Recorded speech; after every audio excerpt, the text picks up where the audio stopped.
And more about the canal. Let's not talk about the war. Oh, will you have another cup of tea, dear? No, thank you, Aunt Tabby. Dr. Harper? No, thank you. I must admit, Miss Abby, that worn mound seemed far removed from these surroundings. It is peaceful here, isn't it? Yes, peaceful. The virtues of another day. They're all here in this house. The gentle virtues that went out with candlelight and good manners and low taxes. It's one of the oldest houses in Brooklyn. It's just as it was when Grandfather Brewster built and furnished it, except for the electricity, and we use that as little as possible. It was Mortimer that persuaded us to put it in. Yes, I can understand that. Your nephew Mortimer seems to have been my electric light. Oh, yes, he has to work so late, poor dear. I understand he's taking Elaine with him to the theater again tonight. Teddy, your brother Mortimer will be here later. Delight. We're so happy to see Elaine Mortimer take us to the theater with him. Well, it's a new experience for me to wait up until 3 o'clock in the morning for my daughter to be brought home. Oh, I do hope you don't disapprove of Mortimer. Well... We feel so guilty if you did, Sister Moss and I, especially since it was here in our home that your daughter met Mortimer. Of course, Miss Abby. And so I'll say immediately that I believe Mortimer himself to be quite a worthy gentleman. I must also admit that I have watched a growing intimacy between him and my daughter with some trepidation. For one reason, Miss Abby. Oh, because of his stomach, Dr. Harper. Stomach? It's dyspepsia. He's bothered with it so, poor boy. No, Miss Abby, I'll be frank with you. I'm speaking of your nephew's unfortunate connection with the theater. The theater? Oh, no. Mortimer writes for a New York newspaper. I know, Miss Abby, I know. But a dramatic critic is constantly exposed to the theater, and I don't doubt that what some of them do develop an interest in it. Oh, well, not Mortimer. You need have no fear of that. Why, Mortimer hates the theater. Really? Oh, yes. He writes awful things about it. But you can't blame him, poor boy. He was so happy writing about real estate, which he really knew something about. And then they made him take this terrible night position. My. But as he says, the theater can't last much longer anyway. And in the meantime, it's a living. Yes, so I think if we give the theater another year or two, perhaps. No, Teddy. I'll go.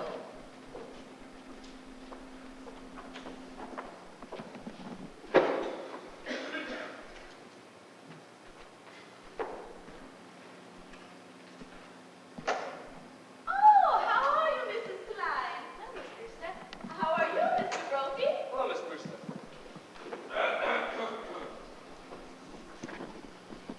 What news have you brought me? Colonel, we have nothing to report. Splendid. Thank you, officers. You know Dr. Harper? Sure. Hello, Dr. Harper. We've come for the toys for the Christmas fund. Oh, yes. That's a splendid work you officers do. Fixing up discarded toys to give poor children a happier Christmas. It gives us something to do when we have to sit around the station. You get tired of playing cards, so you start to clean your gun. The next thing you know, you shot yourself in the foot. Teddy, go upstairs in your Aunt Martha's room and get the big box. How is Mrs. Brophy today? Mrs. Brophy has been quite ill, Dr. Harper. Pneumonia. I'm sorry to hear that.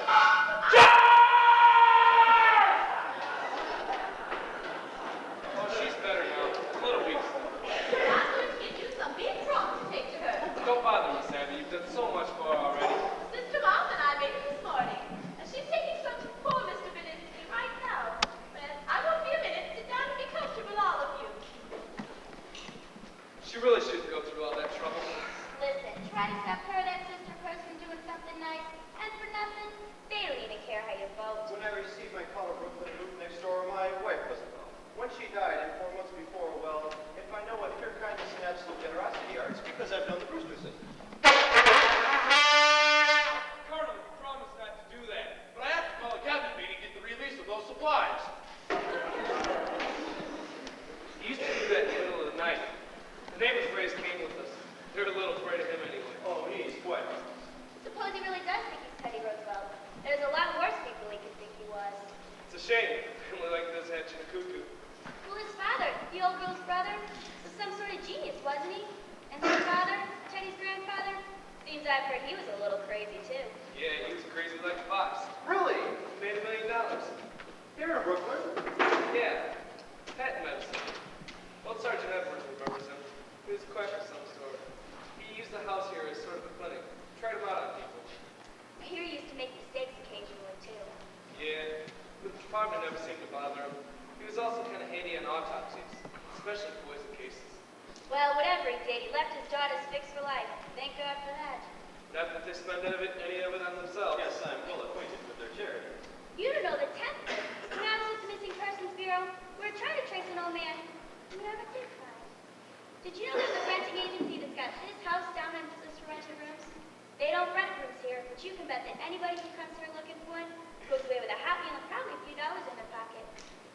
just their way of digging up people to do some good to.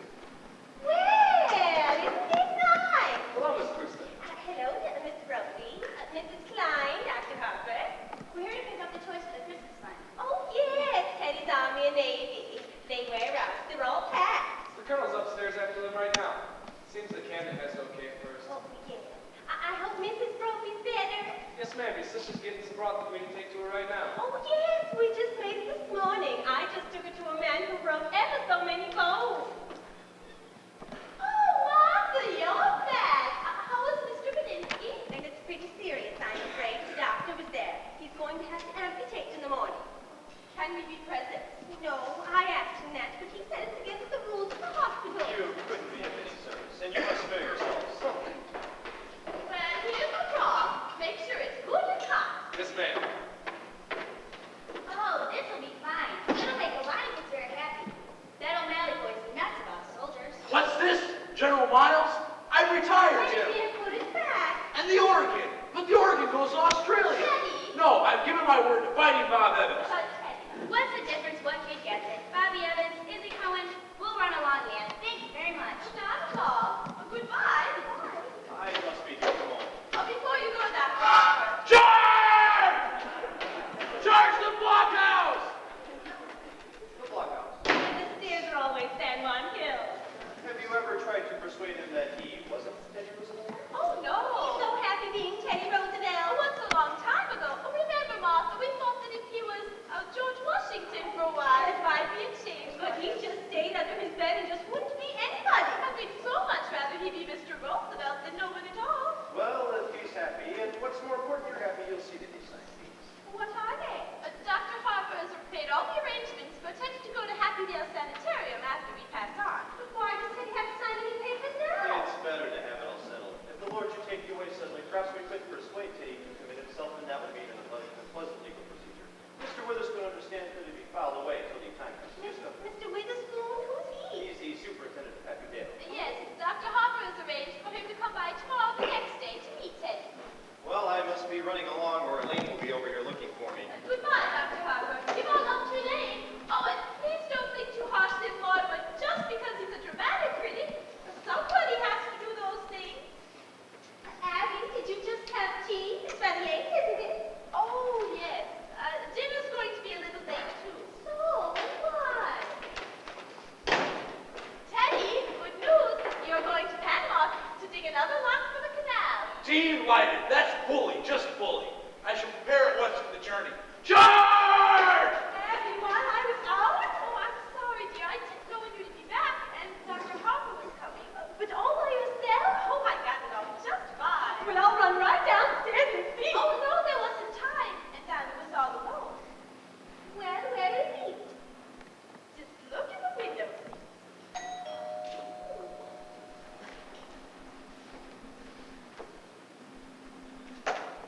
Oh, it's Elaine. How are you, dear? Good afternoon, Miss Abby. Good afternoon, Miss Martha. I thought Father was here. He just admitted that. Didn't you meet him? No, I took the shortcut to the cemetery. Mortimer hasn't come yet? Oh, no, dear. Oh, well, he asked me to meet him here. Do you mind if I wait? Not at all. Come sit down. You know, we really must speak to Mortimer about doing this to you. Doing what? Well, he was brought up to know better when a gentleman is taking a young lady out. He should call for her at her house. Oh, there's something about calling for a girl at a parsonage that discourages any man who doesn't embroider. Well, he's done this too often, and we're going to speak to him about it. Oh, please don't. After young men, his idea of nightlife is taking a prayer meeting. It's wonderful to go to the theater almost every night of my life. Well, it's very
stinker we're seeing tonight.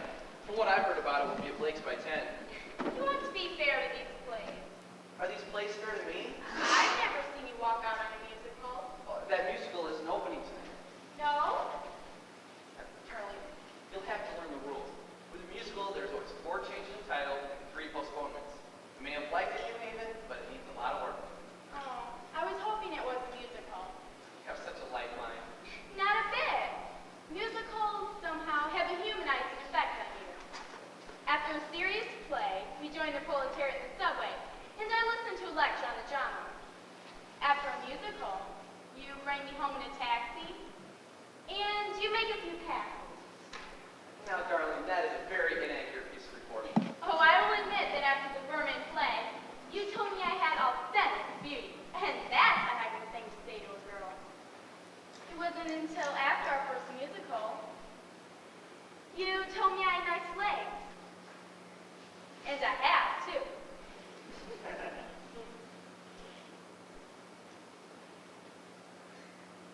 For a minister's daughter, you know a lot about life. Where'd you learn? In the choir loft. I want you to explain that to me sometime, darling. I'd better go tell Father not to wait up for me. I've never been able to rationalize it. What? My falling in love with a girl who lives in Brooklyn. Falling in love? You're not stooping to the articulate, are you? The only way to regain my self-respect is to keep you in New York. Did you say keep? Well, no. I've come to the conclusion that you're holding out for the legalities. I can afford to be a good girl for quite a few years yet. And I can't wait that long. But where do you think we could be married in a hurry? Say tonight. I'm afraid Father will insist on officiating. Oh, no. He can make the marriage service sound he does, man. Are you by any chance writing a review of it? I'm sorry, darling. It's an occupational disease.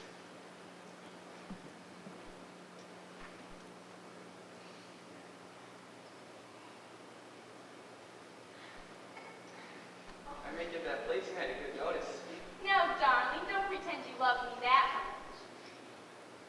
Be sure to tell your father not to wait up for you tonight. Oh, I think tonight I'd better tell him to wait up. All right. Everything formal and legal, but no later than next month. Nevertheless. I'll telephone Winchell and tell him to publish the buddy Oh, announcement. darling! I'll talk to his father and set the date. No, we'll have to see what's in rehearsal. There'll be a lot of first nights in October. Oh, hello, Teddy. Mr. President. What news have you brought me? Just this, Mr. President. The country is squarely behind you. I know. Isn't it wonderful? Well, goodbye. Goodbye. Goodbye. Where are you off to, Teddy? Panama. Oh, Panama's cellar. He digs locks for the canal down there.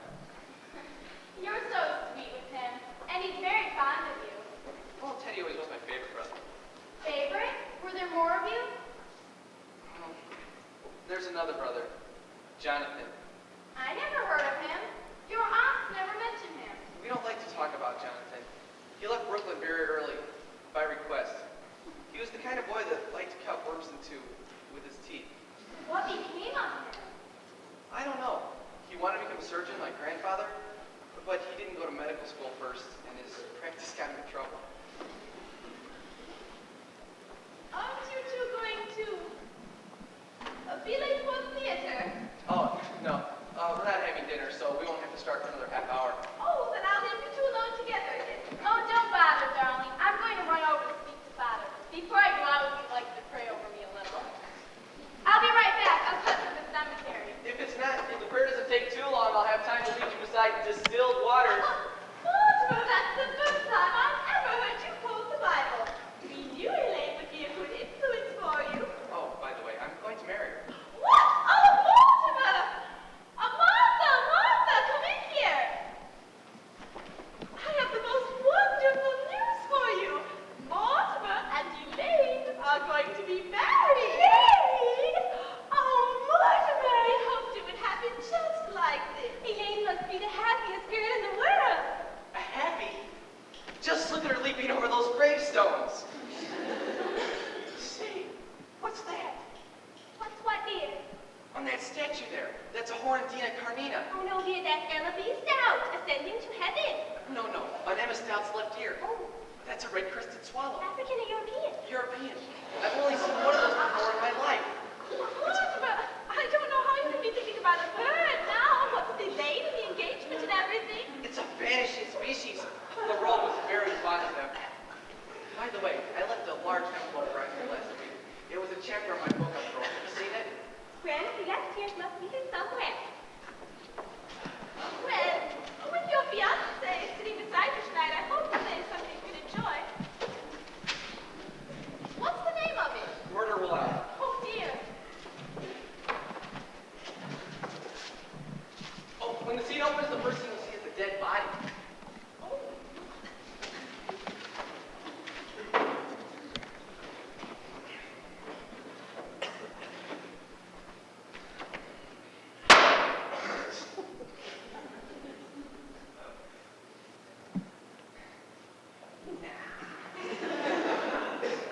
forget about it?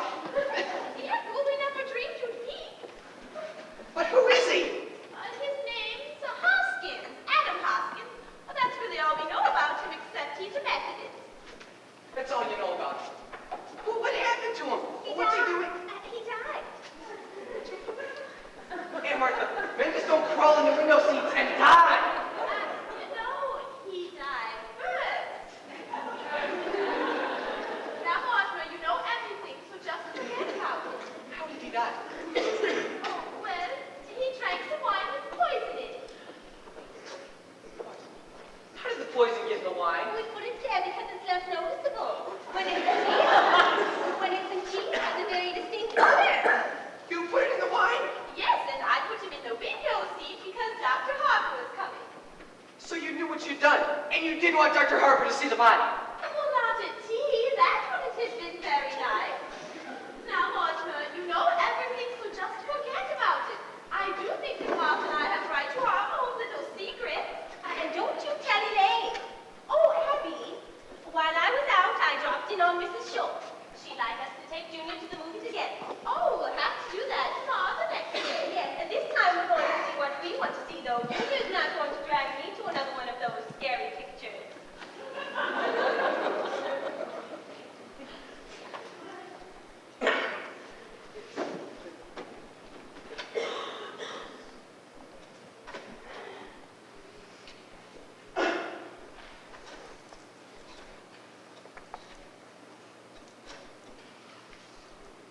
Hello. Al? Do you know who this is? That's right. Say, Al, when I left there, I told her I was going, remember? That's right. Well, it would take me about half an hour to get to Brooklyn, right? Okay, well, what time have you got? That's right. I must be here. Abby, Martha, come in here.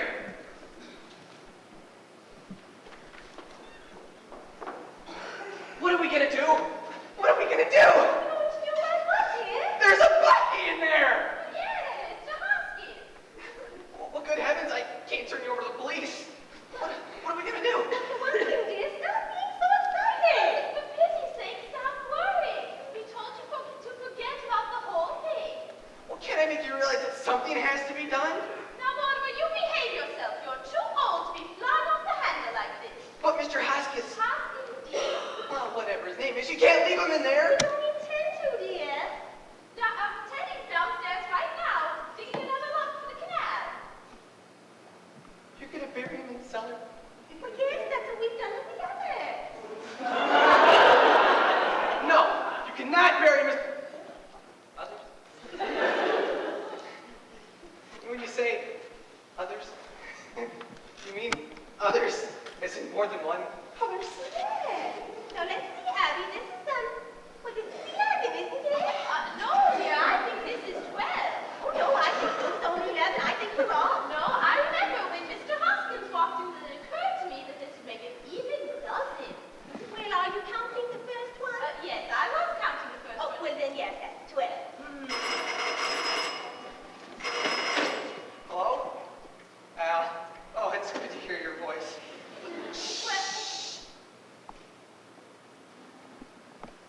Oh, no, Al, I'm sober as a lark. I was just feeling a little, well, you wouldn't know. Look, Al, get a hold of George. He's got to cover the play tonight. That's all there is to it. I can't. No, you're wrong. I'll tell you about it tomorrow, okay? Just get a hold of George. Look, this is my department and I'm running it. Now get a hold of George. And don't let me down. Let's see, where were we? 12? Well, yes, Abby thinks we should count the first one, and that makes 12. Yeah, Martha, give us a second.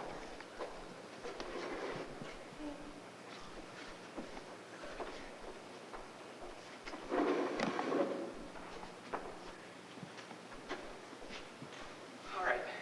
Now, who was the first one?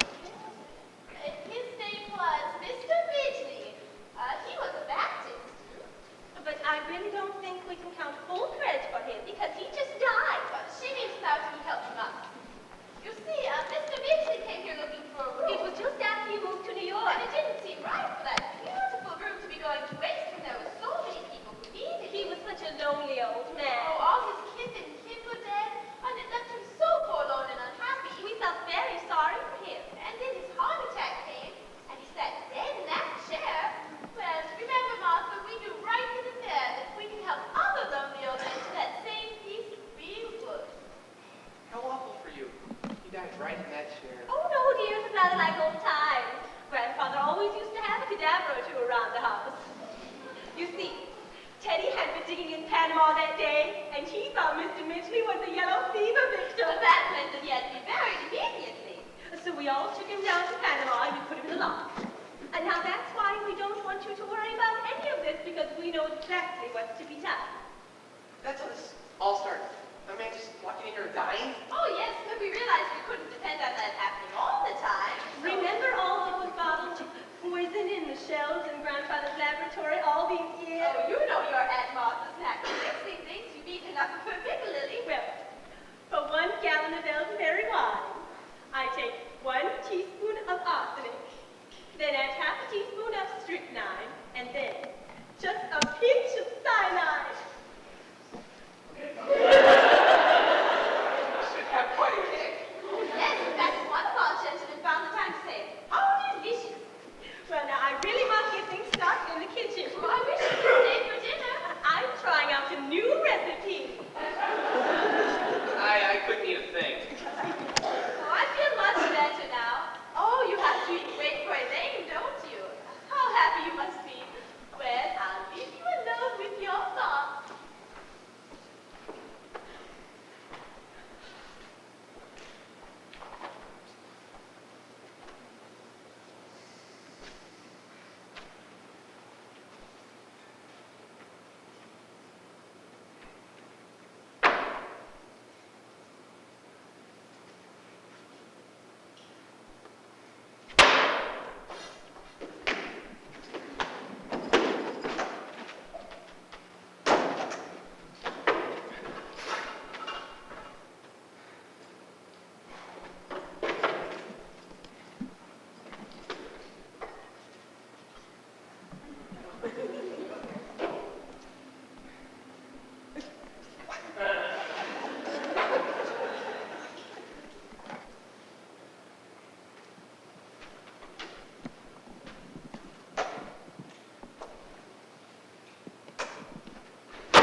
Don't be cross, darling.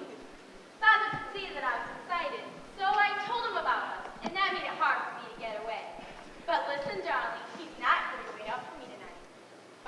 Look, Elaine, something important's come up. You run along home and I'll call you up tomorrow. Tomorrow? You know I always call you up for a date or two. Well, we're going to the theater tonight. No, we're not. Well, why not? Elaine, something's come up. What, darling? Mortimer, you've lost your job. No, I haven't lost my job. I'm just not covering that play tonight. Now you run along home. But I've got to know what's happened. Certainly you can tell me. No, dear, I can't.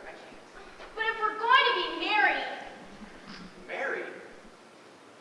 have you forgotten that not 15 minutes ago you proposed to me? I did? Oh, yes. Well, as far as I know, that's still on. Now you run along home. Listen, you can't propose to me 1 minute and throw me out of the house the next. I'm not throwing you out of the house. Will you please get out of here? No, I won't get out of here. Not until I've had some kind of explanation. Hello? Oh, hi, Al. Hold on a minute. All right, it's important, but can it wait? Look, Elaine, you're a sweet girl, and I do love you, but I got a lot on my mind, so you run along home, okay? Don't try to be masterful. I hope you're less tedious and uninspired when we're married. And when we're married, if we're married, how if I find you adequate? Elaine! Elaine!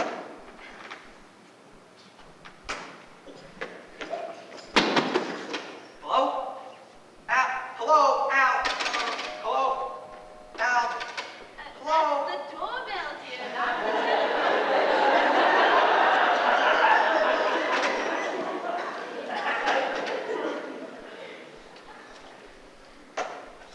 Oh, hello. How do you do? I understand you have a room for rent. Yes, won't you step in?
doing in Bermuda?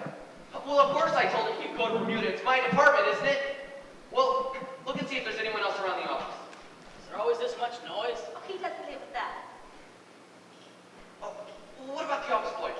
The bright one, the one we don't like. That's him. Just see if he's around. I'll hold on. Well, before we go upstairs to see the room, why don't you try a glass of our wine first? Never touch it. Oh, well, this is elderberry wine. We make this ourselves. Elderberry wine. Well, I haven't tasted elderberry wine since I was a boy. Thank you. Well, Al, how about the fellow who sets my copy? His name is Joe. He's the third printer from the left. But, Al, be careful. He might turn out to be another Burns Mantle. Do you have your own elderberry bushes? No, but the cemetery is full of them. No, Al, I'm not drinking, but I'm going to start now. You serve meals? Oh, we might, but why don't you see if you like our wine first? Oh, Mortimer, no, dear, not that. No! Go! Get! Go! Go! Go!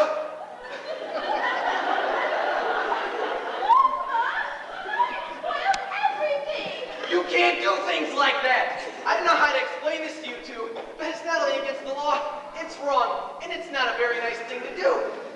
People would not understand. He would not understand. Abby, we shouldn't have told Mortimer. What I mean is, this developed into a very bad habit. Mortimer, we don't try to stop you from doing things you like to do. I don't see why you should interfere with us. Hello? All right, now, I'll see the first egg and pan the hell out of it. But you gotta do me a favor. Get a hold of O'Brien, the head of our legal department. Have him meet me at the theater. Okay, I'm starting now.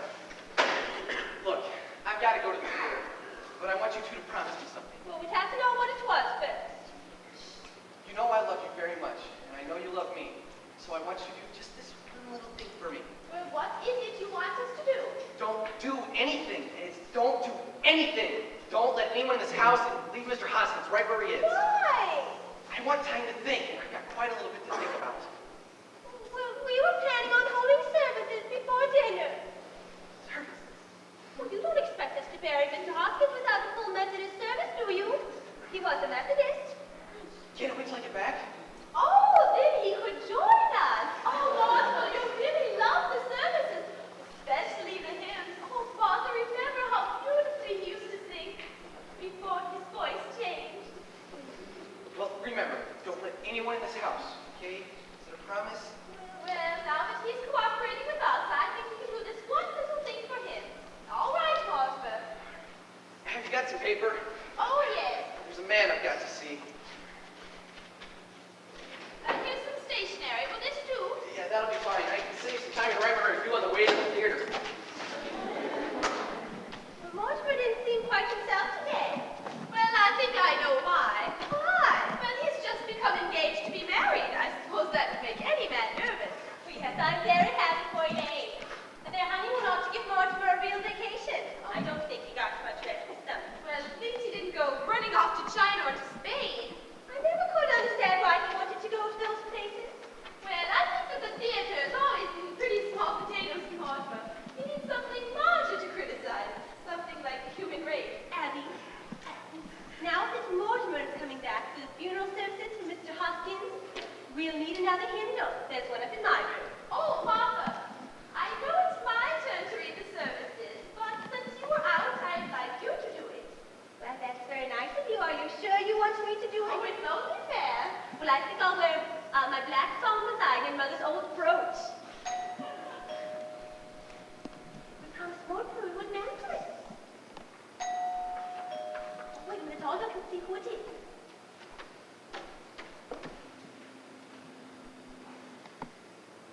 It's two men, and I've never seen them before. Are you sure? As the car is curved, they must have come in that. Well, let me look. Do you recognize them? They're strangers to me. Well, we'll just pretend we're not at home.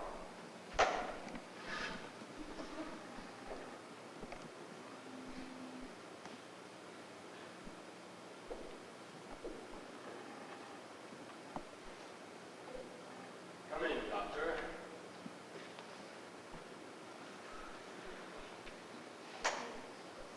This is the home of my youth. As a boy, I couldn't wait to escape from this place. Now I'm going to escape back into it. Yeah, it's a fine hideout. The family must still live here. There's something so unmistakably Brewster about the Brewsters. I hope there's a fat calf waiting in return of the prodigal. Yes, I'm hungry. Look, Johnny drinks.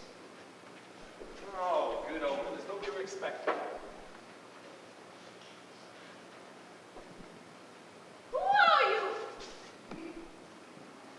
Hi, Aunt Tabby, Aunt Martha. It's Jonathan. Who are you? You get out of here. I'm Jonathan.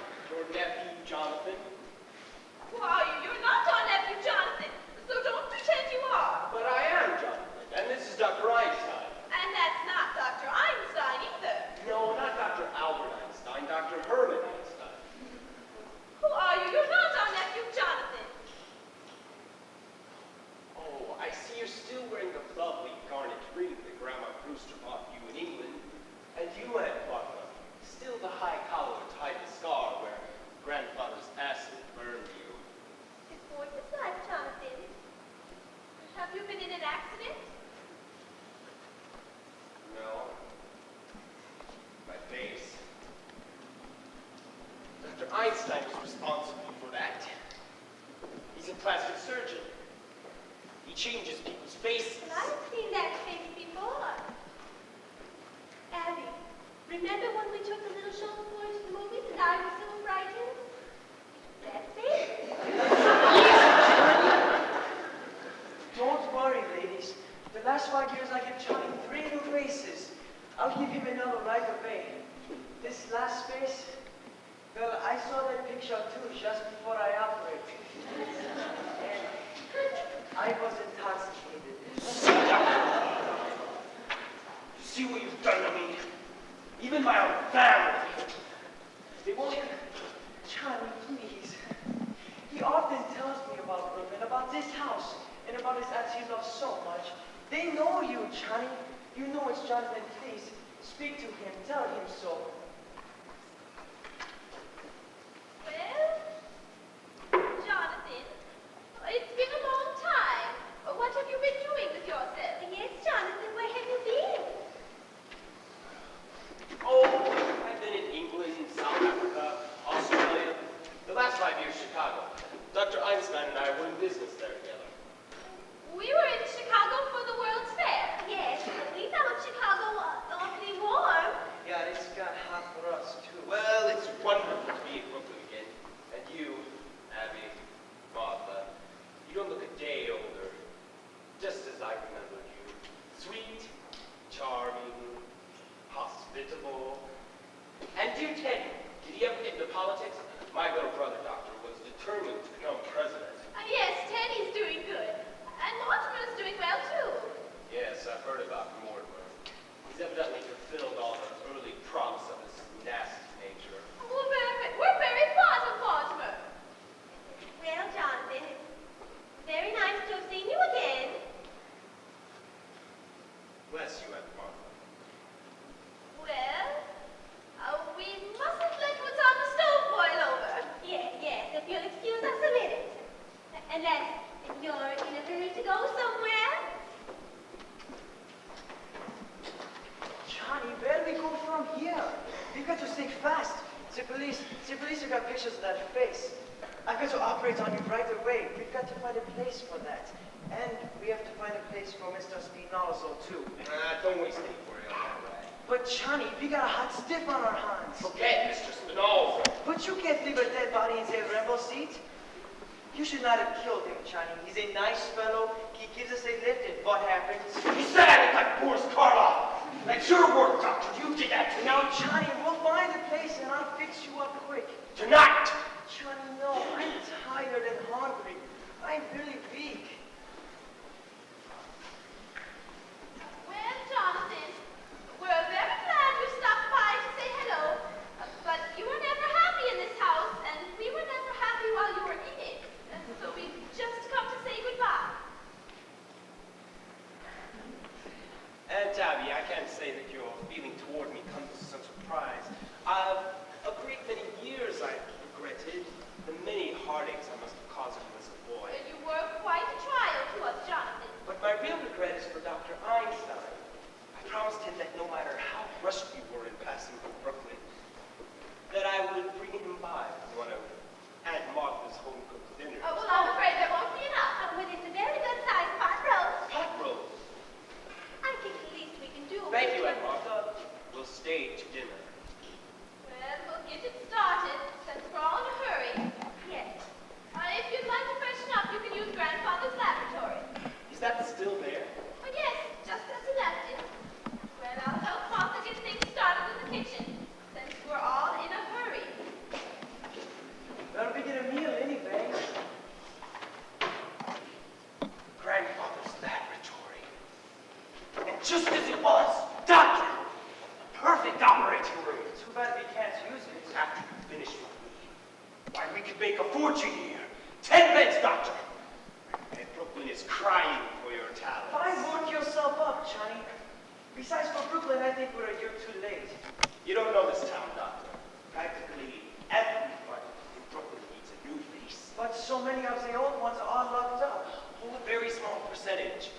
And the boys in Brooklyn are famous for paying generously to stay out of jail. Take it easy, Johnny. Your aunts, they don't want us here.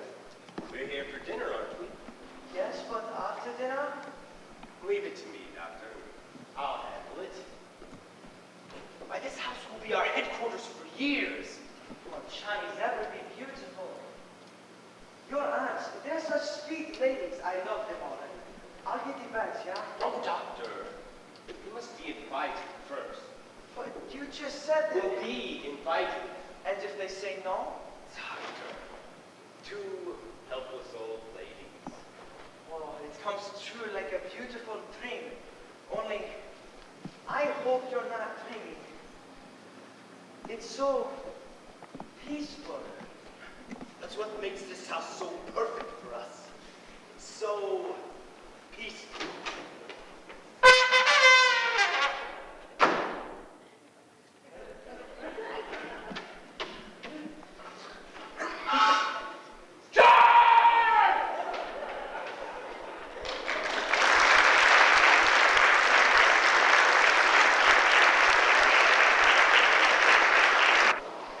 Yes, aunties, those 5 years in Chicago were amongst the busiest and happiest of my life. And from Chicago, we go to South Bend, Indiana. They wouldn't be interested in our experience in Indiana. Well, Jonathan, you've led a very interesting life, I'm sure. But we really shouldn't have allowed you to talk so late. My meeting Dr. Einstein in London, I might say, changed the whole course of my life. You remember I had been in South Africa in the diamond business, then Amsterdam, the diamond market. I wanted to go back to South Africa, and Dr. Einstein made it possible. A good job, Johnny. When they take the bandages off, he looks so different, the nurse had to introduce me. I love that face. I still carry the picture with me. Well, that looks more the way you used to look, but I still wouldn't recognize you. I think we'll go back to that face, Doctor. Yeah, it's safe now. Well, it's getting awfully late, and I'm sure you and Dr. Einstein would like to get back to your hotel. Oh, my dear aunts, I'm so full of that delicious dinner. I'm unable to move a muscle. Yeah, it is nice here. Well, after all, it's very late, and I Found it. You found what, Teddy? The story of my life, my biography. Here's that picture I was telling you about, General. General Goethals and President Roosevelt, the Culver Cut. That's you, General, and that's me. Oh my, how I've changed. Well, you see, the picture hasn't been taken yet. We haven't even started work on the Culver Cut yet. We're still digging rocks. And now, General, you will accompany me to inspect the water. No, Teddy, not to Panama. We're gonna go to Panama some other time. It's a long way off. Nonsense, it's just down in the cellar. The cellar. We let Teddy take the padlock down, this fellow. Now, General Goethals, As President of the United States, Commander-in-Chief of the Army and Navy, and the man who gave you this job, I demand that you accompany me to Inspector Uwa. Teddy! I think it's time you went to bed. I beg your pardon. Who are you?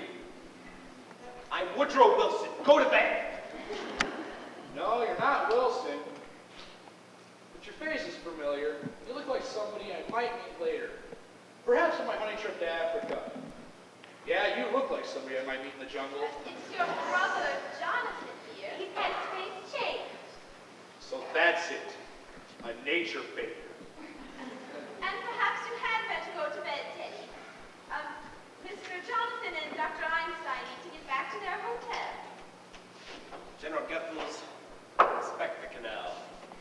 Okay, Mr. President, we go to Panama. That's bully. Just bully. Follow me. It's down south, you know. Well, all be the same. Tabby, I must correct your misapprehension. You spoke of our hotel. We have no hotel. We came here directly. There's a very nice little hotel just 3 blocks That's down my the road. brother. This is my home. But you can't stay here, Jonathan. We need our rooms. You need them? Yes, for our lodgers. Are there lodgers in this house? Well, not just now, but we do plan to have some. Oh, then my old room should be still free.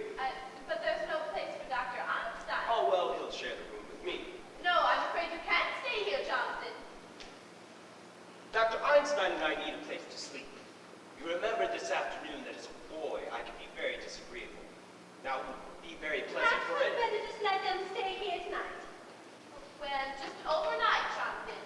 That's settled. Now, you get my room ready. Well, it only needs airing out. Yes, we keep it ready to show our lodgers. I'm sure you and Dr. Einstein will find it comfortable.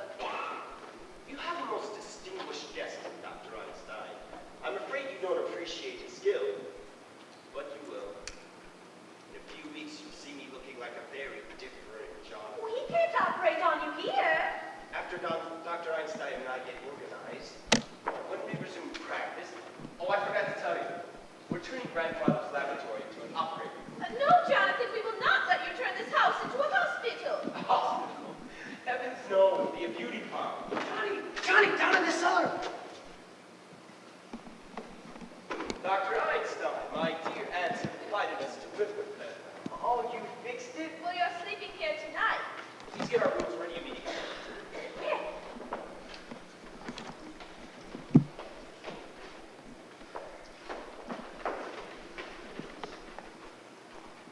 Johnny, when I go down in the cellar, what do you think I find? What? The Panama Canal.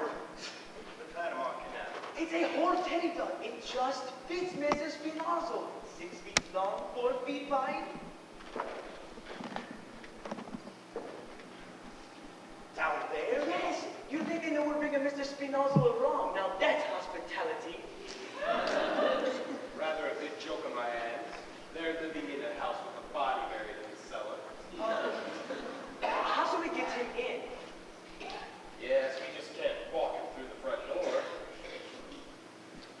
We'll drive the car between the house and the cemetery. Then, when they've gone to bed, we'll bring Mr. Spinozzo in through the window. Then? Oh, just think, Johnny. We get a bed to sleep in tonight. Easy, Doctor. Remember you're operating tomorrow. And this time, you better be sober. I'll fix you up beautiful. And if you don't, Jonathan, your room is ready. then you two can run along to bed. We're going to drive the car up behind the house. Well, it's all right where it is until morning. Well, I wouldn't want to leave it in the street. That might be against the law. Abby, what are we going to do? Well, we're not going to let them stay more than one night in this house for one thing. What would the neighbors think? People coming in here with one face and going out with another? What are we going to do about Mr. Hoskin? Oh, Mr. Hoskin. Oh, well, it can't be too comfortable for him in there. And he's been so patient, the poor dear. Well, I think we ought to tell Teddy to get him to Panama right away.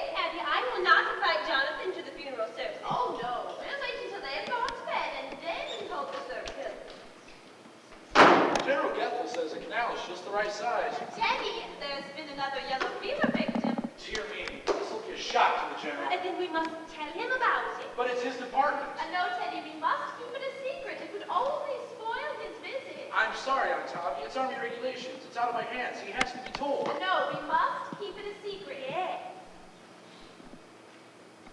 State secret? Yes, a state secret. Promise? As President of the United States, you have my word. Cross my heart, hope to die. Now, just how are we going to keep it a secret? Well, you go downstairs, and when I turn off the lights, when it's all dark, you will come upstairs and take the poor man down to Panama. And we'll come down later and hold services. You may announce the President will say a few words. Where is the poor devil, anyway? He's in the window seat. Must be spreading. We've never had yellow fever there before. Well, Jonathan and Einstein will be back. I think we have to try to get them to bed right away. Oh, yes. By the time they're asleep, we'll be dressed for the funeral. Abby, I have never seen Mr. Hoskins before. Oh, that's right. You were out. Well, just come over and see him now. He's really very handsome, considering he's a Methodist. We're bringing the luggage through here. Jonathan, your room is waiting. You can go right up. I'm afraid we don't keep Brooklyn hours, but you two can run along to bed. Well, we don't go to bed this early, and I'm sure you and Dr. Einstein must be very tired. Well, you should go to bed this early. It's time I came home to take care of it. We weren't planning to go until we were going. And Martha, did you hear me say go to bed?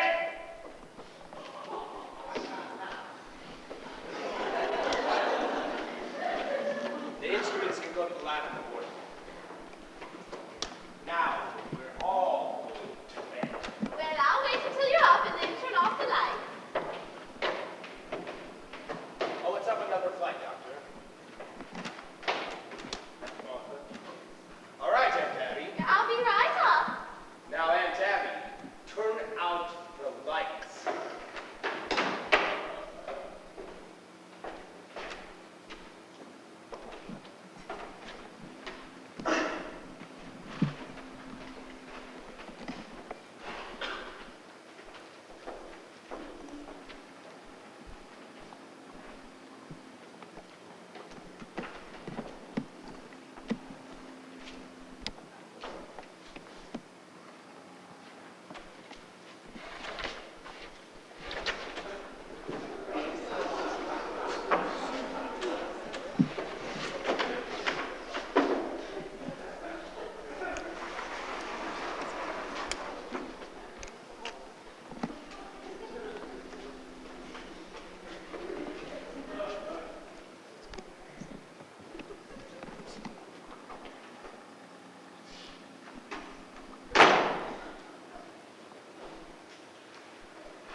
left this open.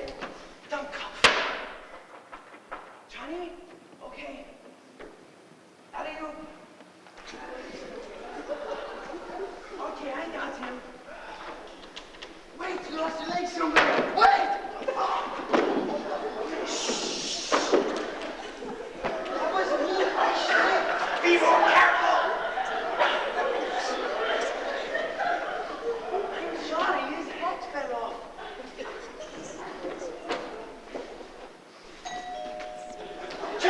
Johnny, someone at the door. Go quick. No, I'll manage him. Go quick.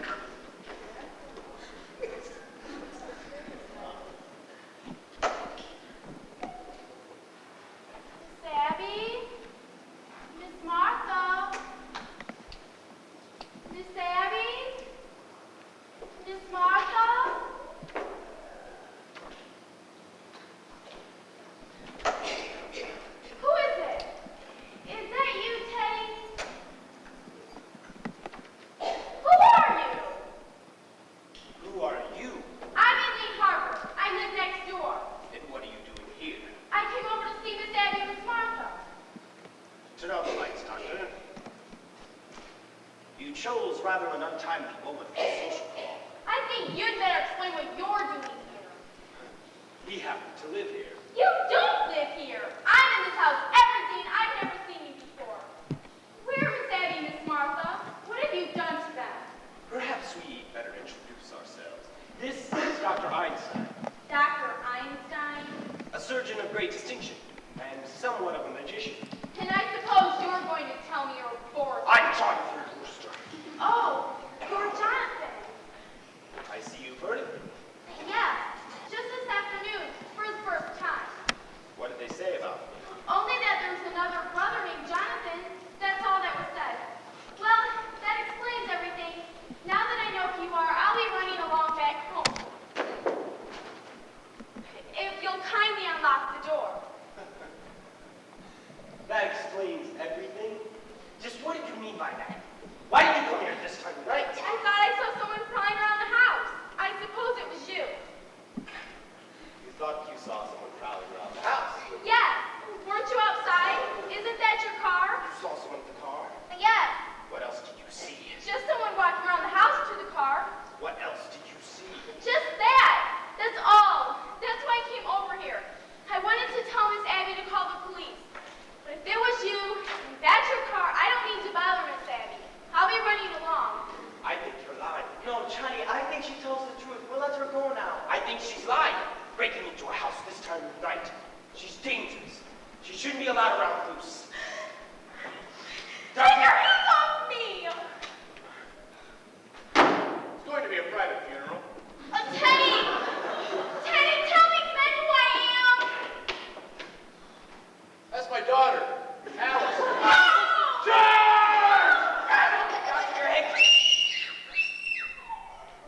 The cellar! What's going on down there? We caught a burglar, a sneak thief. Go back to bed. We'll call the police. Oh, we've already called the police. We'll handle this. Go back to bed. Did you hear me? What was that door doing a lot of? Where have you been? It's the North-Base Theater, and I should have known better. Still there. That's your brother, Jonathan, dear.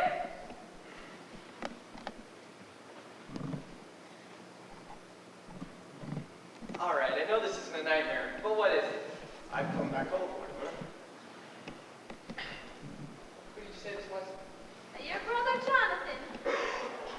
He has his face changed. Dr. Einstein performed the operation. Jonathan? You always were a whore, but you used to look like one too. Jeez.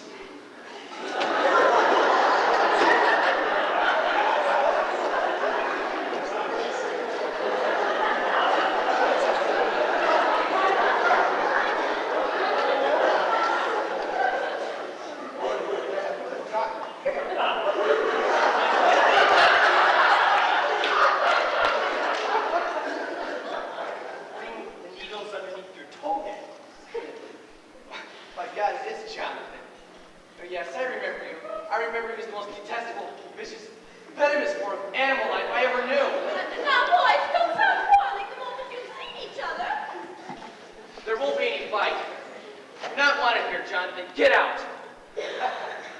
Dr. Einstein and I have been invited to stay. Not in this house. Well, we did invite them for tonight. I don't want him anywhere near me. Well, but we did invite them for tonight, and it wouldn't be very nice to go back on our promise. All right. But just for tonight. First thing in the morning, out they go. Where are they sleeping? In Jonathan's old room. Well, that's my old room. I'm sleeping there. I'm here to stay. Oh, Martyr, I'm so glad. Johnny, we'll sleep down here tonight. You bet your life you'll sleep down here.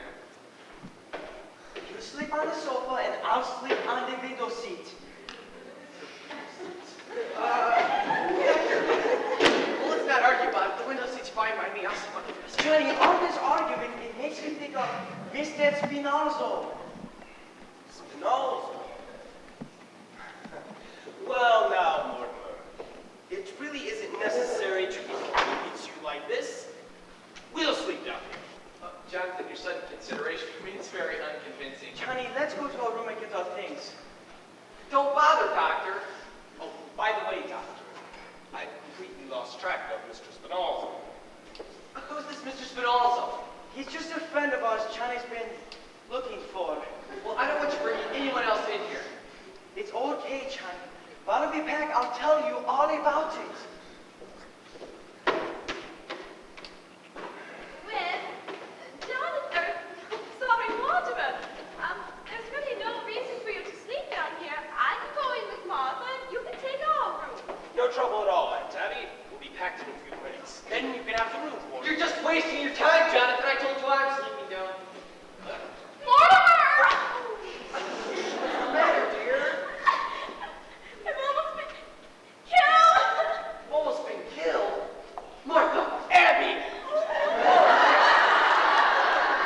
It was Jonathan. He mistook him for a sleepy. No, it was more than that. He's some kind of maniac. Mortimer, I'm afraid of him. It's okay. Trembling. Have you got any smelling salts? No, but you want some hot tea or coffee, too?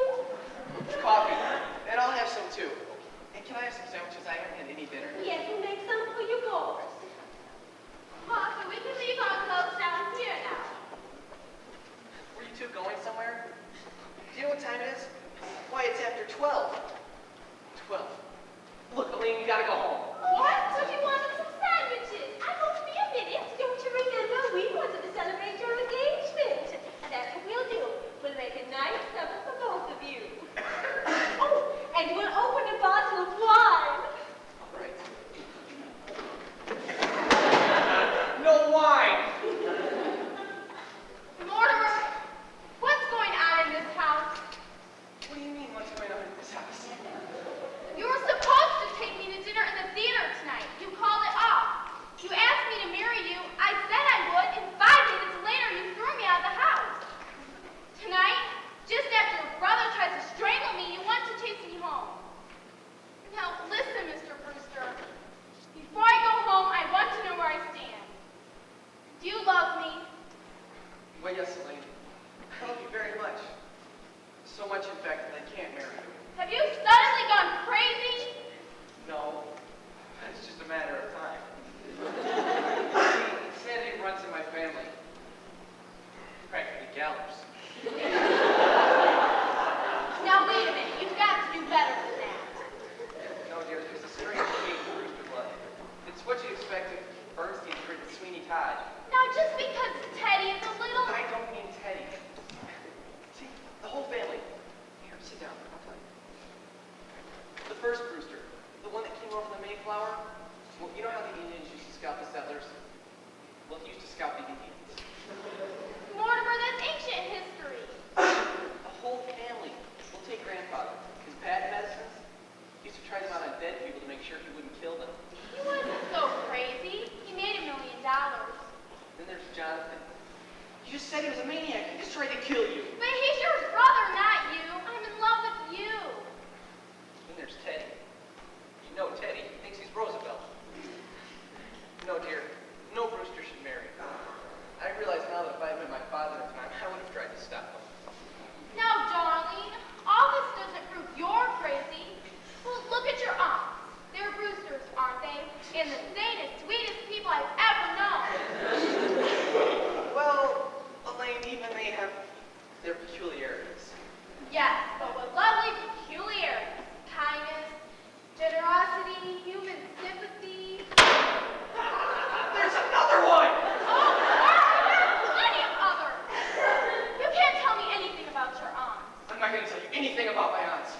Look, Elaine, something's come up. You gotta go. From where? We're here alone together. Look, Elaine, I know I'm acting irrationally, but just put it down to the fact that I'm a mad Brewster. You think you're going to get out of this by pretending you're insane? You're crazy! Maybe you're not going to marry me, but I'm going to marry you. I love you, you dope. Then if you love me, you get the hell out of here! Well, at least take me home, won't you? I'm afraid. Afraid it's just a little walk to the cemetery.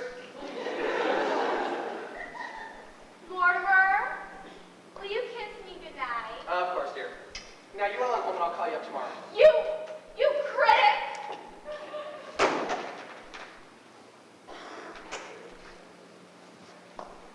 Abby, Martha, come in here. We'll be in a minute, dear. Come in here, now.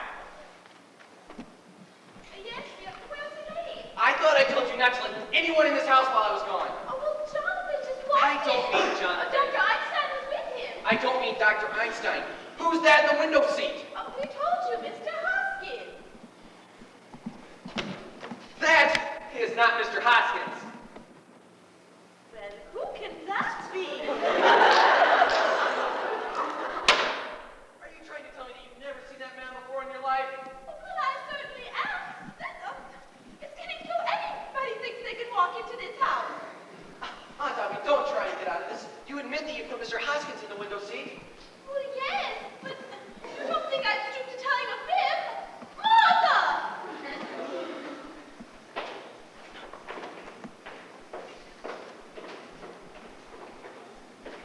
Oh, morning. I'd like to have a word. About a word is all you'll have time for, Jonathan, because I've decided that you and your doctor friend are going to have to leave as soon as possible. I'm glad that you recognize the fact that you and I can't live under the same roof. But you've arrived at the wrong conclusion.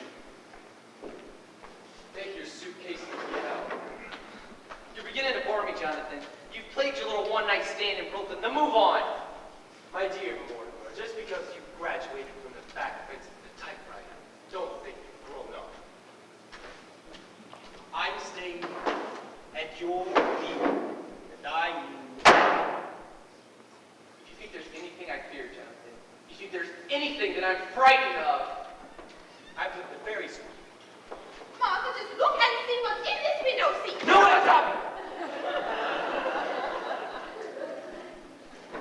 Jonathan. Let Martha see what's in the window seat.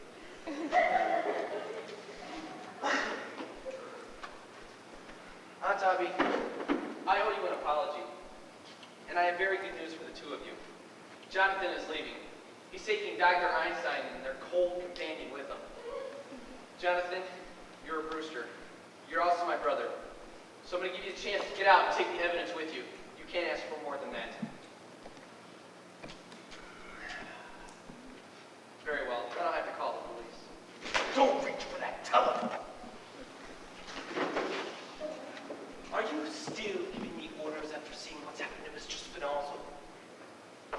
Spinozzo! I knew he was a foreigner. Remember what happened to Mr. Spinozzo? Also happened to you.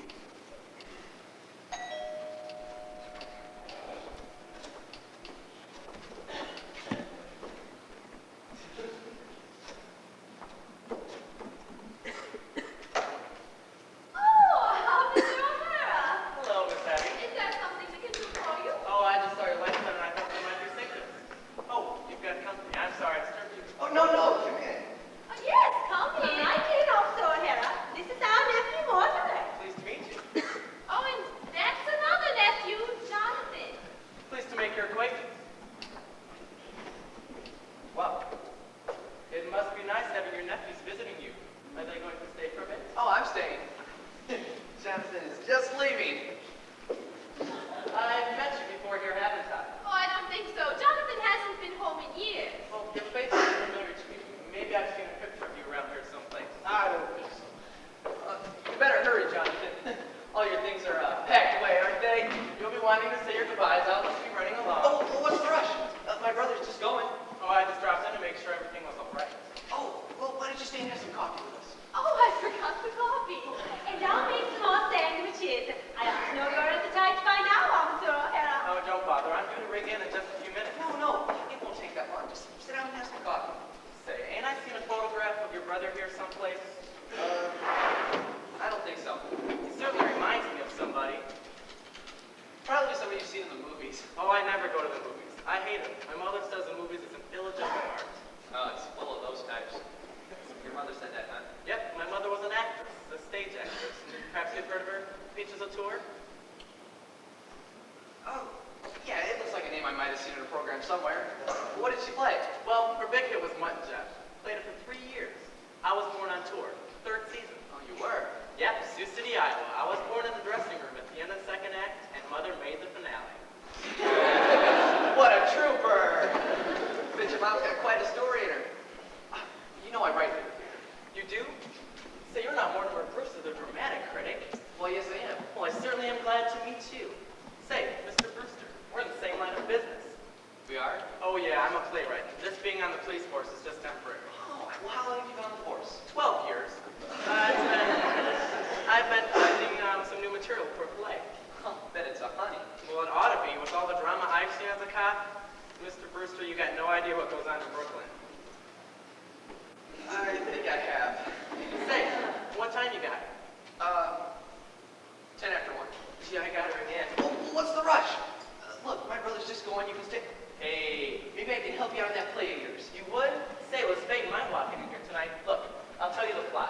about taking all of your things?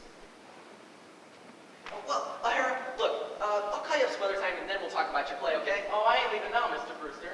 Why not? Well, you just said you'd help me with my play, didn't you? You and me are gonna write the play together. O'Hara, I'm not much of a creative writer. Oh, that's okay. I'll do the creative. You just put the words to it. But O'Hara, Look, Mr. Brewster, I ain't leaving this house until I tell you the plot. In that case, Mortimer, we'll be running along. you can't do that. You can't leave without taking all of your things. Look, O'Hara, you run along. I'll call you up later and we'll talk about this, Oh, okay? I can wait. I've been waiting 12 years. I'm sorry I was so long. Don't bring that in here. Look, O'Hara, why don't you join my aunts for a bite in the kitchen? The kitchen? Oh, Martha Jonathan's leaving. Well, that's nice. Long after O'Hara. Oh, are you sure you don't mind eating in the kitchen? Where else would you? Well, Jonathan, it was nice seeing you again. Goodbye. I'm glad you came back to Brooklyn, Jonathan, because it gives me a chance to throw you back out. And the first one out is your friend, Mr. Spinalzo. Look, Mr. Brewster, we can talk in here. Coming right out. I always knew you'd grow up to write a play with the policeman.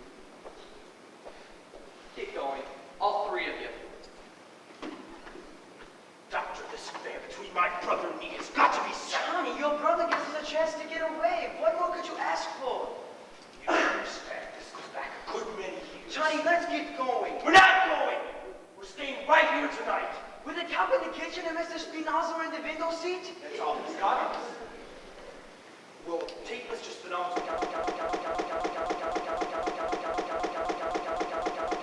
Johnny. Doctor, you know when I make up my mind.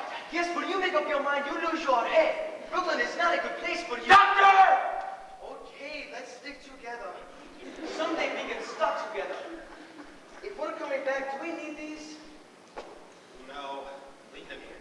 Hide them in the cellar. Move fast!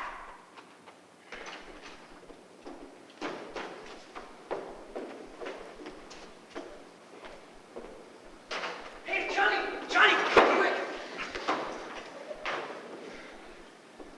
You know that hole in the cellar? Yes. We've got an ace in the hole. Come on, I show you.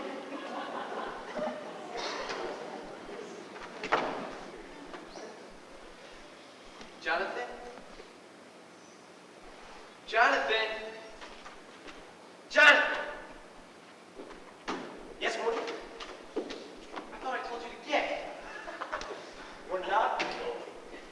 What do you mean you're not going? Do you want O'Hara to find out what's in the window seat? We're staying here. All right. This gets me rid of O'Hara and you at the same time. O'Hara, come in here. If you tell Officer O'Hara what's in the window seat, you'll tell him what's in the cellar. Cellar. Oh, there seems to be a very elderly gentleman down there who seems to be very dead. What were you two doing down in the cellar? What was he doing down in the cellar? No thanks, ma'am. They were fine. I had plenty. Oh, now what were you going to tell O'Hara? Say, Mr. Brewster, you're at the one here. Shall I get them in here? No, O'Hara, not for all these people. Look, we'll go someplace and meet someplace private. Okay, how about the back of McCullough's? Well, that'll be fine. You go ring it and I'll meet you there. Why don't you two go down in the cellar? That's all right with me. Is this a cellar? No! Look, O'Hara, we'll go to Kelly's, but first you gotta ring in, and I'll meet you there. All right. That'll only take a couple of minutes. Right behind you. I'll ditch this guy and be back in 5 minutes. You better be gone when I get back. Oh, wait for me. We'll wait for him, Doctor. I've waited a great many years for a chance like this. We've got him right where we want him. He looked guilty. Doctor, take our bags up to our room. Are they gone yet?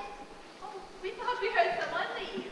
Oh, just Mortimer, but he'll be back in 10 minutes. Is there any food left in the kitchen? I think Dr. Einstein and I would enjoy a bite. But you won't have time. No, if you're here when Mortimer comes back, he won't like it. He'll like it. He's gotta like it. Yes, there's a friend of Mortimer's down there who seems to be very dead. Friend of Mortimer's? Yes, he and Mr. Spinozzo get along fine together. They're both dead. They must be Mr. Hoskins.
been chased all over the world, and they stay right here in Brooklyn to do just as good as you do. You've got 12, and they've got 12. I've got 13. No, Johnny, 12. 13! There's Mr. Spinoza, then the first one in London, 2 in Johannesburg, 1 in Sydney, 1 in Melbourne, 2 in San Francisco, 1 in Phoenix, Arizona. Phoenix? The filling station. The 3 in Chicago, and the 1 in South Bend. That makes 13. But Johnny, the one in South Bend died of pneumonia. He wouldn't have gotten pneumonia if I hadn't shot him. He died of pneumonia. He don't count. He counts with me. I say 13. No, Johnny, 12. The old ladies are just as good as you.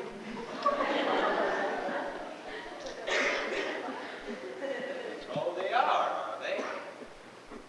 Well, that's easily taken care of.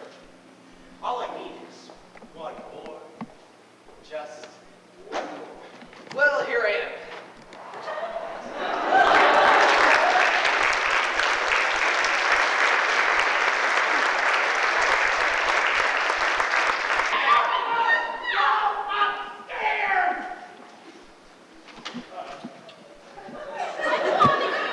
Stop it! Is Mortimer back yet? No. It's a terrible thing they're doing. Very good methods for the foreigner. Well, Abby, I will not have our center desecrated. But we promised Mr. Hoskins a full Christian funeral. Where do you suppose Mortimer went? I don't know, but he must be doing something because he told Jonathan before he left, you just wait, I'll settle this. Well, if Perry can't very well settle it while he's out of his house, that's all we want settled. What's going on down there? All right, now where's Ted? Mortimer, where have you been? I've been to Dr. Gilchrist. I've got his signature on Teddy's commitment papers. Mortimer, what is the matter with you? Running around getting papers signed at a time like this? You know what Jonathan is doing. He's putting Mr. Spinoza and Mr. Hoskins in together. He is? Well, is Teddy in his room? And he won't be any help. Once he signs these papers, I can tackle Jonathan. Well, what have they got to do with this? You had to go and tell Jonathan about those 12 graves. If I can make Teddy responsible for them, I can protect you two. Well, I don't see what that has to do with it. We pay the police to protect us. I'll be back down in a minute. Come on, we're going for the police. All right. Police, wait. You can't go for the police. Well, why can't we? Because if they find Mr. Spinozzo, they might find Mr. Hoskins too. And that might make them very curious. And then they might find your other 12 gentlemen. Of course, but we know the police far better than you do, and I don't think they'd pry into our private affairs if we asked them not to. But if they found your gentlemen, they're bound to report to headquarters. Oh, I don't think they'd bother. They'd have to make out a very long report. And if there's one thing police need to do, it's to act. You can't depend on that. It might leak out. And you couldn't expect a judge and jury to understand. Oh, Judge Coleman will. Yes, we know him very well. He always comes to church to pray just before election. Oh, and he's promised to come to tea. Oh, yes, we must speak to him about that again. His wife died a few years ago, and it's left him very lonely. No! I won't let you. You can't do that. You can't go out of this house, and you can't have Judge Coleman to tea. Well, Martha, if you're not going to do something about this, we are. I am going to do something. We may have to call the police in, but I want to be ready for them when we do. Well, you've got to get Jonathan out of this house. And Mr. Spinozzo, too. Will you please let me do this in my own way? Well, all right, Mortimer. But if they're not out here by morning, we're going for the police. They'll be out. I promise you that. And I gotta talk to Ted. Go to bed or something, will you? Get out of those ridiculous veils and gloves. Well, Abby, that's me, isn't it? Yes, if Mortimer's going to do something at last, it just means that Jonathan's going to a lot of unnecessary trouble. I think I'll tell him. Jonathan.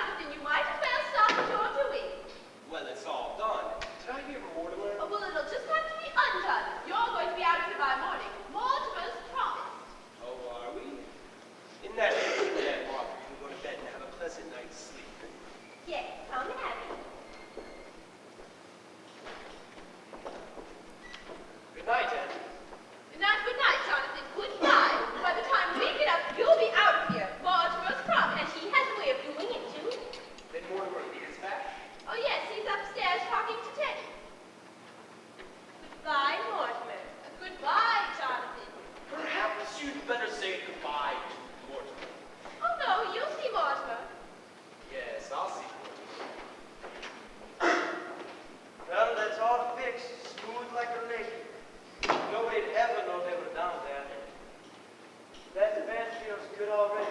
48 hours we don't sleep. Come on, Johnny. Yo, you're forgetting, Doctor. What? My brother Mortimer. Johnny, tonight? Or do that tomorrow or the next day? No! Tonight, now! Johnny, please. I'm very tired. I got to operate tomorrow. Yes, you're operating tomorrow, Doctor. Tonight, you take care of Mortimer. Johnny, please. Let's go to bed. Doctor, look at me. You can see it's going to be done, can't you? Yes, I know that look. It's a little too late for us to dissolve our partnership. Okay, let's do it. But the quick way. You know, like the quick twist in Melbourne? No, Doctor. This calls for something special. I think perhaps the Melbourne method. Johnny, no, not that. 2 hours and then it was over. The fellow in London was just as dead as the fellow in Melbourne. We had to go too fast in London. There was no artistic satisfaction in it. But Melbourne, there was something. Remember, I wish I didn't. No, Johnny, not Melbourne, not me. Yes, Doctor. Where are your instruments? I won't do it, Johnny. I won't do it. Your instruments! No, Johnny! Where are they? I won't tell you. You hid them in the cellar. Where? I won't tell you. I'll find them.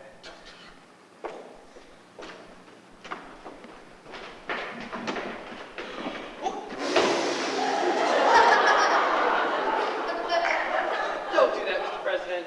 But I cannot sign any proclamation without consulting my cabinet first. But this must be a secret proclamation. A secret proclamation? How unusual.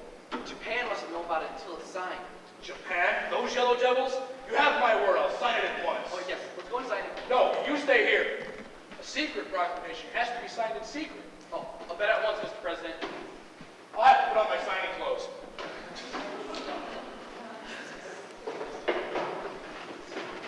Oh, it's you.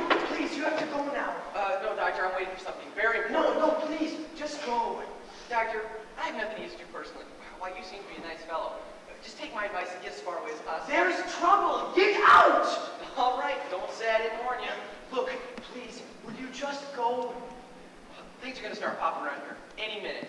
Listen, Johnny's in a bad mood. When he's like this, he's a madman. Things happen. Terrible things. Jonathan doesn't worry me now. Don't those plays you see teach you anything? About what? Well, at least the people in the place that gets upset, that's more than you do. Oh, you think so, do you? You think the people in the plays actually act intelligently? I wish you had to sit through some of the ones I've had to sit through, Doctor. Take that little one I saw tonight, for instance. There's a guy in it, right? Well, he's supposed to be bright. All right, get this. He knows he's in a house of murderers. He knows he's in danger. But does he get out? No, he stays there. Now I ask you, is that what an intelligent person would do? You're asking me? He didn't even have sense enough to be frightened, to know he was in danger. Well, for instance, the murderer invites him to sit down. You mean, please, won't you sit down? Yeah, all right. It was something like that. Thank you. And what did he do next? Well, he sat down, right? Okay, so there he sits, the fellow who's supposed to be bright, just waiting to be trussed up and gagged. Now, what do you think they just tie him up with? What? The curtain cord. Well, why not? Very good. Very convenient, too. A little too convenient. The curtain cord. When are the playwrights going to use some imagination? He didn't see him get it? See him? He sat there with his back to him the whole time. The fellow who's supposed to be bright. That's the kind of stuff we have to sit through every night. You know, they say the critics are killing the theater. Well, I think the playwrights are killing the theater. The curtain cord. All right, back to the show. All right, there he sits, just waiting to be trussed up and gagged, right? What? Look, you're right about that, fella. He wasn't very bright. That's right. No. Hey! No!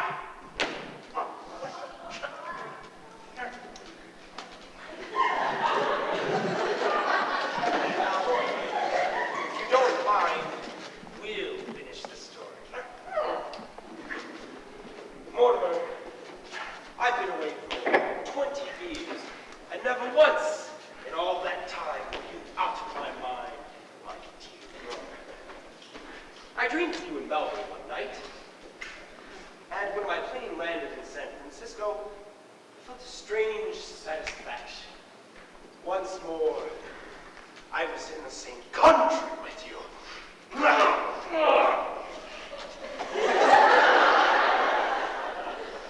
Now, Doctor, we get to work. Yes, please, Johnny, the quick way. Doctor, this really must be an a work of art. After all, we're performing before a very distinguished critic. Johnny! Doctor! Okay, let's do it.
Well, what do you know, Pat? This is Mortimer Brewster. I'm just telling about the new play I'm writing. Well, did you have to time up to make him listen? Joe, you better report in at the station. The whole force is looking for you. Did they send you here for me? We didn't know you was here. We came to warn the old ladies in this home thing. The colonel blew that bugle again in the middle of the night. From the way the neighbors have been calling in about it, you'd think the Germans had dropped a bomb on Flatbush Avenue. Lieutenant's on the warpath. Said the colonel's got to be put away someplace. Yes. Gee, Mr. Brewster, I gotta get away, so I'll just run through the third act quick. Get away from me. You know what time it is? It's after 8 o'clock in the morning. It is? Gee, Mr. Brewster, them first acts went a little long, but I don't think we can leave anything out. Leave it all out. Who is this guy? That's my brother. Oh, the one who ran away. So he came back? Yes, he came back. Yeah, this is Brophy. Give me Matt. I better let him know we found you, Joe. Matt, you can tell Lieutenant to call off the big manhunt. Yeah, we got him. It's Brewster House. You want us to bring him in? All right, we'll keep him here. Lieutenant's on his way over. So I've been turned in, eh? All right, you got me. And I suppose you and that stupid pigeon brother of mine was put to the war. What? Greg. Now I'll do some turning in. You think my aunts are sweet, charming old ladies? Well, there are 13 bodies buried in the cellar. What are you talking about? Daddy, you better watch what you say about your aunts. They happen to be friends of I'll ours. show it to you. I'll prove it to you. Wait. Come down the cellar with me. Wait a minute. I'll show you where they're buried. Oh, yeah? Go on down to the cellar with him. I'm not so sure I want to go in the cellar with this guy. Look at that face. He looks like Boris Karloff. What are you doing?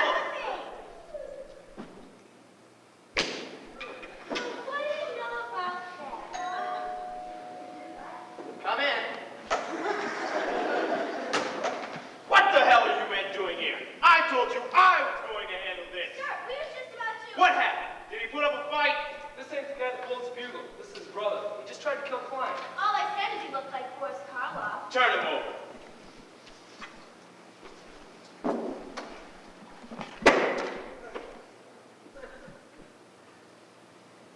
I kind of think he's wanted somewhere. Oh, you kind of think he's wanted somewhere.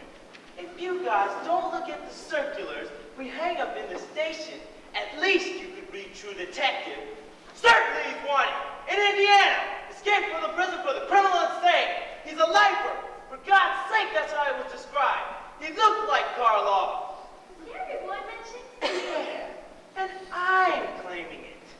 He's trying to get us down into the cellar. He said there were 13 bodies down there. 13 bodies? And that didn't tip you off? You came out of a nut house? You know, all along I thought he talked kind of crazy. So, it's Shakespeare.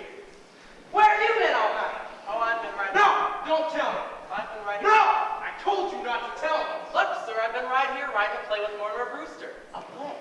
You're gonna have plenty of time to write that play. Suspend it. Get back to reporting. Can I come over sometime and use the station's typewriter? No, get out of here. Take that guy somewhere and bring him to. See what you can find out about his accomplice. The guy who helped him escape? He's wanted too. No wonder Brooklyn's in the shape it's in with the police force full of flatheads like you two. Believing that kind of story. 13 bodies in the cellar. But there are 13 bodies in the cellar. Who are you? I'm President Roosevelt. What is this? It's the guy that blows the bugle. Good morning, Colonel. Well, Colonel, you've blown your last bugle. Dear me, another yellow fever victim. What? All the bodies in the cellar are yellow fever victims. No, Colonel, this is a spy we caught in the Will White you get that guy out of here?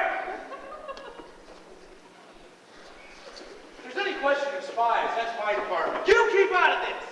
You're forgetting, as President of the United States, I've also had the Secret Service.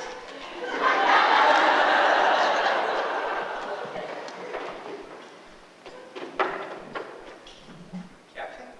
I'm Mortimer Brewster. Are you sure? I'd like to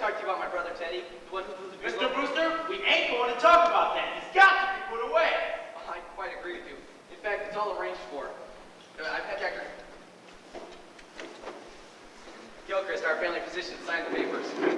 Where's he going? Ask him. All right, I don't care where he goes. As long as he goes. Oh, he's going all right. But I want you to know that everything that's happened in this house, Teddy was responsible for. Now the 13 bodies. Yeah. These 13 bodies in the cellar. It ain't bad enough the neighbors are all afraid of him and is disturbing the peace with that fuel. But can you imagine what would happen if this cockeyed story about 13 bodies in the cellar got around and now he's starting a yellow fever scare? It's kind of cute, ain't it? 13 bodies. You don't think anyone would believe that story? Well, you never can tell. You never know what to believe sometimes. Some people are just dumb enough. You know, about a year ago, over in Greenpoint, some crazy guy starts a murder room. And I gotta dig up a half-acre lot just to prove that you don't know. Oh, excuse me, just a minute.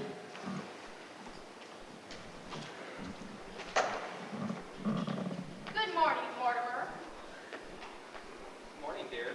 This is Mr. Witherspoon. He's come to meet Ted. Oh, Mr. Witherspoon, nice to meet you. Come on.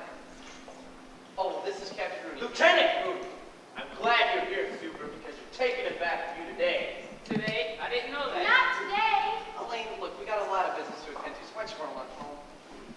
Nuts. I had no idea it was this immediate. Papers are all signed. It's going today. Complete insubordination. You better find out I'm no mollycoddle. When the President of the United States is treated like this, what's this country coming to? There's your man, Super. Just a minute, okay? Mr. President, I have good news for you. Your term of office is over. Is this March the 4th? Practically. Let's see. Yes. Now I go on my honey trip to Africa. I'll get started immediately. Is he trying to move into the White House before I moved out? Who, Teddy? Taft! That isn't Mr. Taft, Teddy. That's Mr. Witherspoon. He's to be your guide in Africa. Fully glad to meet you. I'll bring down my equipment immediately. When the safari comes, tell him to wait. Goodbye, Aunt Tommy. Goodbye, Aunt Martha. I'm on my way to Africa. Isn't it wonderful? George!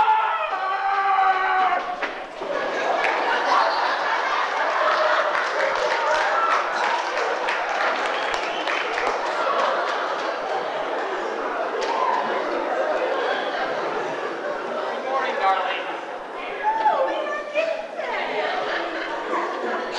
This is Lieutenant Rooney. How do you do, Lieutenant? Why, you don't look like the bus bunch of the other policemen say you are. Why the lieutenant is here?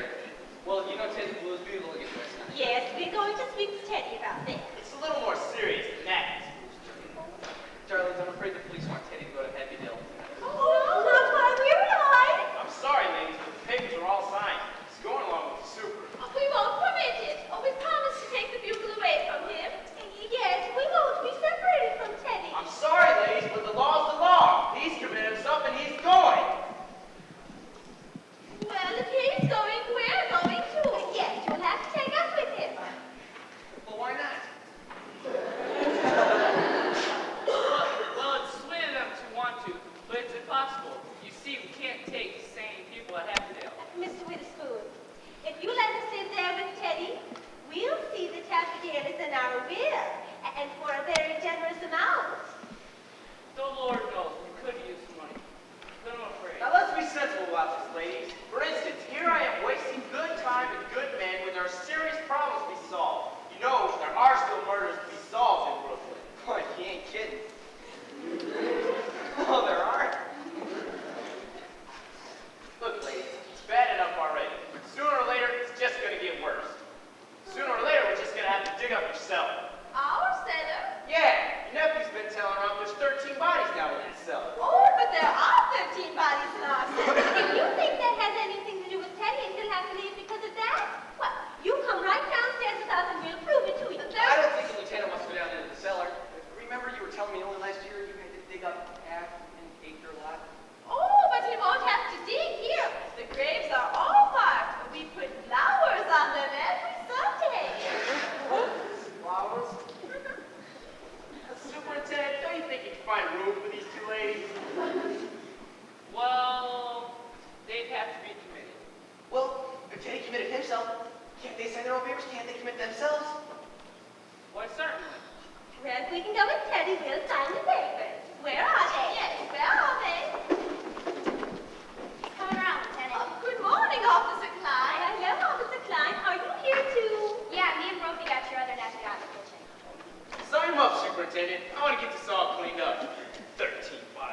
serve a doctor.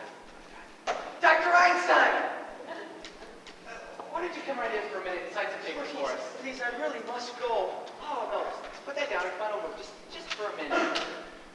Well, you know, at one time, I thought the doctor was going to have to operate on me.